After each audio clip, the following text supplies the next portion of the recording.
Welcome back, coach. As we said in the previous video, whether we know it or not, we are all philosophers in our life outside sport. But importantly for us, also in our life as a coach, we all have certain values that are important to us. Things like respect, solidarity, honesty or equality may be in your list. We also have our own ideas about how things should work. These ideas are sometimes referred as our beliefs. Beliefs can relate to the way we think personal and professional relationships should be, to notions of hierarchy and respect, to how children should behave, or to what should be the consequences of doing something wrong, to name but a few. We may have never stopped to think about it, but we are also likely to have different motives for being a coach. Some coaches may want to be the next Glenn Mills or Pat Summitt and be very successful, or just become rich and famous. Some others just love working with children and seeing them grow. And some are just parents that didn't run fast enough when the club asked for volunteers to coach a team. Your values, beliefs and motives make up your coaching philosophy. In other words, your approach to coaching. What you think coaching is about and how you go about it. With all this in mind, have a look at this quick description of a coaching philosophy by an athletics coach. Coaching philosophy has probably changed a little bit over my 10 years of teaching and coaching experience. And I think every PE teacher would be lying if they said they didn't want to someday have an Olympic gold medalist appear on the TV and remember them and name them and say they were their greatest motivation. I think for me, that's not the priority though. The priority for me is to gain as much enthusiasm from as many children as I can about being active. If I can have 100,000 children taking part and never receiving a gold medal, that for me is something that, if they're established in lifelong participation, that's equivalent to a gold medal for me.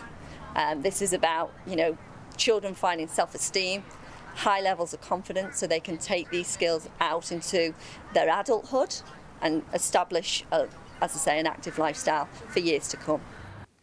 Very clear philosophy, right? Values, beliefs and motives, like the one expressed in this video, may come from different places.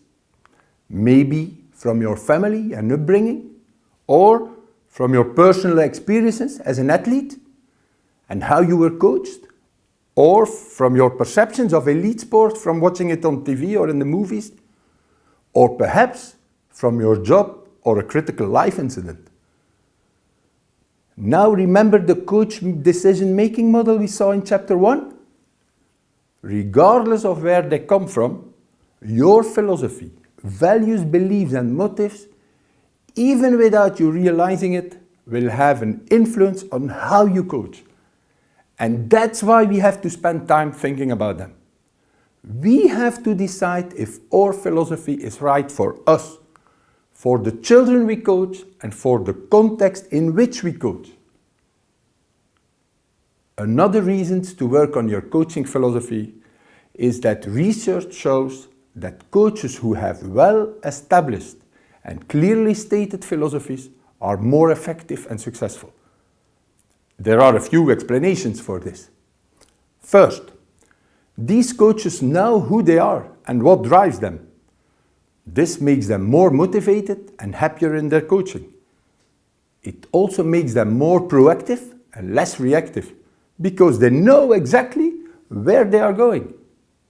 Second, coaches with strong philosophies make faster and better decisions that are aligned with their philosophy.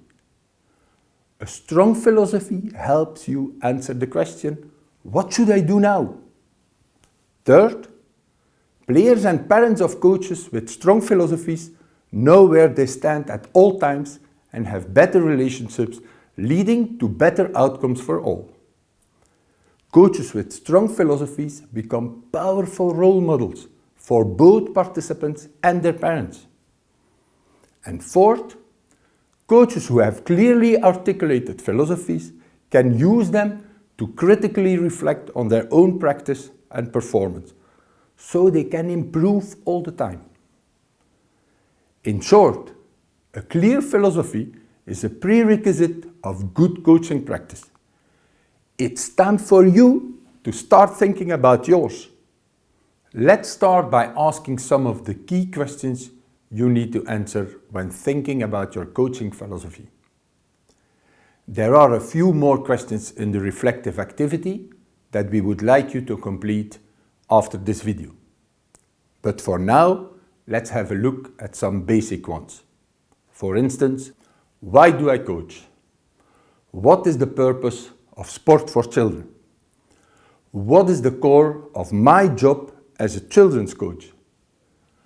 How do I define success in my coaching context? What are my core values? What are my ethical standards? Who holds the power in a coach-participant relationship?